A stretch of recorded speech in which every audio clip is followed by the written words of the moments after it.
welcome back to Comcast Newsmakers. I'm Steve Swat. My guest this segment is Joan Buchanan, a member of the State Assembly from Alamo in the East Bay. Thank you very much for being with us. Happy to be with you.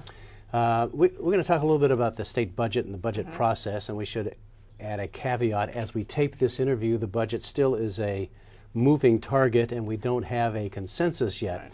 But let me get your best thoughts as we move pretty close to deadlines now as to where the budget process is going.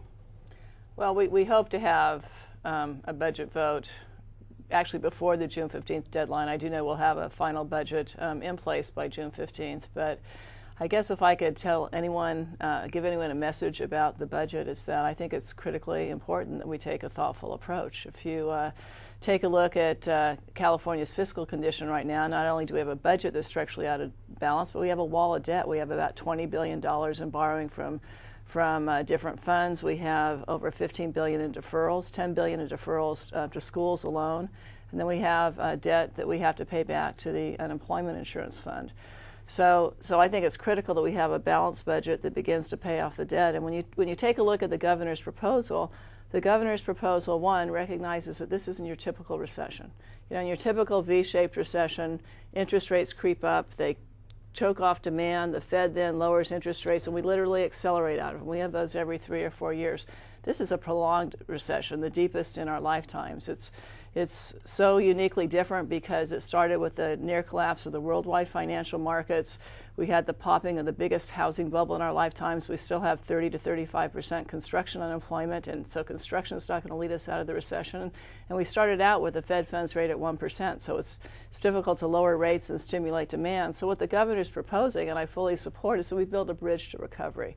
And the reason it's important to build that bridge, and I say this as having been an 18-year school board member, is that we can't continue to cut programs like education. It'll just destroy the future that our children have, and it'll hurt California's economy in the long term. Well, as an educator, Right. I'm sure you know that school districts throughout the state are trying to figure out what do we do, Right. and they don't know where they're going yet, and Right. and they're making contingency plans now to cut the school year, Right.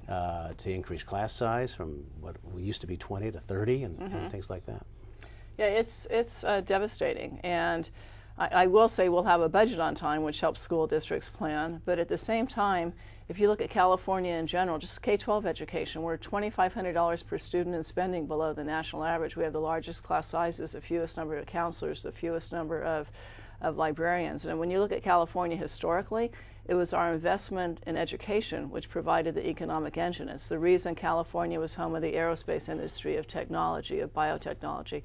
It's the reason that California still to this day attracts over half the venture capital in key industries. And I've been around and talked to most high-tech firms in the Bay Area, and they'll tell you they're here for one reason, and that's because they can't hire this intellectual capital anywhere else in the U.S. So if we don't stop the bleeding in education and then find a way to start rebuilding as the economy recovers, I think we're going to have serious long-term consequences. And that gets down to the potential, solution, which is either some say an all cuts budget, Right. and others say you've got to let the voters decide and see if they will at least bring in some more revenue, Right. To prevent cuts to K through 12, further cuts to higher education. Well, I say it's either an all cuts budget, and we were borrowing to balance the budget when Gray Davis was governor. So we didn't get into this situation in 1 year, and we're not going to get out in 1 year, or it's building a bridge to recovery.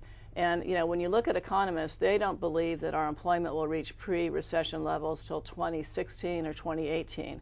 And so I believe that if we build that bridge to recovery and we preserve vital programs like education and public safety, that the well-being of the state will be much better served. All right. Well, we're out of time, but Joan Buchanan, thanks very much for coming by and talking about one of your top priorities, which is preserving education. Perfect. We appreciate it. Thank you. Thank you. Pleasure being with you. And thanks to our viewers for watching Comcast Newsmakers. We'll see you next time.